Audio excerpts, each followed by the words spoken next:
tritium, which glowed brightly in the night air. I had time. I cut the engines and turned into the lights. Agents Spangler and Beckwith slid up alongside me, made all the easier in the glass-like conditions. Spangler's voice echoed across the water. "Hello, Charlie Finn. Imagine my shock at finding you out here this time of night." I shoved my hands in my pockets and smiled at Agent Beckwith, giving her my best Humphrey Bogart. Of all the gin joints, she jumped onto my boat, tying off my bow to her stern. She smiled and said nothing.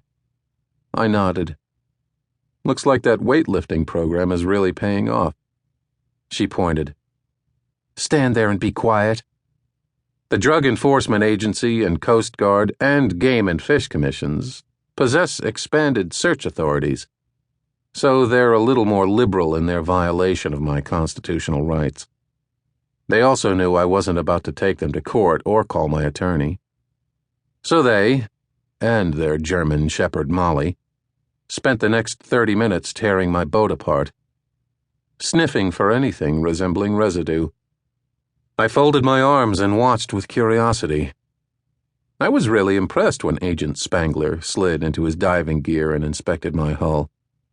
About 40 minutes in, the two agents disassembled my center console, leaving Molly sitting faithfully at my feet. I scratched her head and let her lick my hand. She put one paw on my thigh and leaned into me. When they weren't looking, I fed her dog-bone-shaped treats.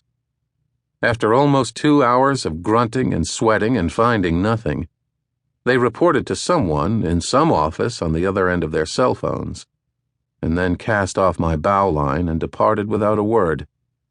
Somebody had tipped them off that I was running tonight. And they were right.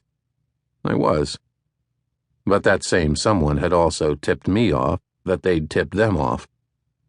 It pays to pay more, and Colin, my business partner, pays more. Spangler and Beckwith had been dogging me for the better part of 5 years, as had the team of Miller and Marks before them. And while I'd run enough to fill up this boat 20 to 30 or even 50 times, I'd never been caught. And I wasn't about to get caught tonight. Casually, I cranked the engines and watched in muted amazement as Spangler and Beckwith disappeared north, humming quietly to myself, "Na-na-na-na, na-na-na-na, hey, hey, hey." I slid silently into the maze of canals that fed into the bay. I slithered through the darkness past the 100-foot yachts and $20 million mansions where the who's who of Miami parked their lives on display.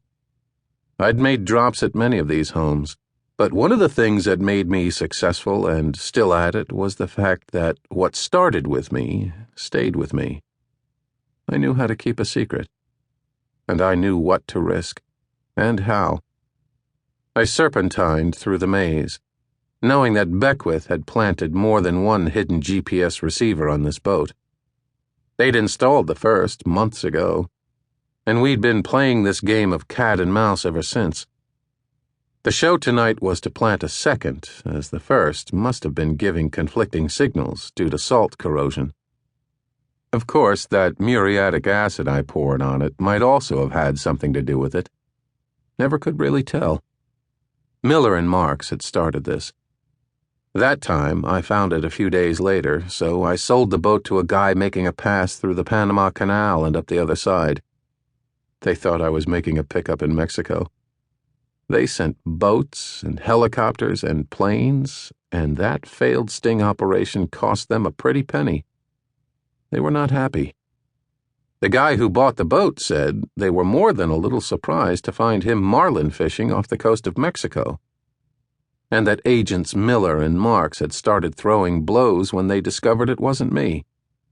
They were even more surprised a few hours later when, upon their return, they found me on my porch in Bimini, swaying in my hammock, staring out across the horizon with a cup of coffee in my hand and a devilish smile pasted on my face. Coffee? Now I stared out across the water, the rumble of the engines beneath me. While I didn't own this boat, I did possess a rather strong affinity for her.